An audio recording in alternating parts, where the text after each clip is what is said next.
Tiwala naman ng Office of the Presidential Advisor on the Peace Process na maipapasa sa Kongreso ang panukalang Bangsamoro Basic Law.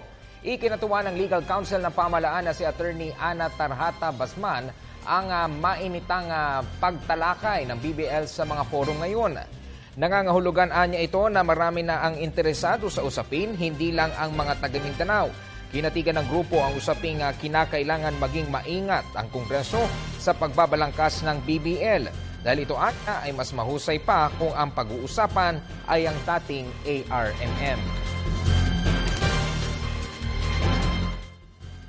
As many of the core territories enumerated in the Basic Law would join this Bangsamoro, that they realize that this is a far better structure than the ARM, and to convince them that they will that their prosperity can in fact lie in this Bangsamoro as a political entity.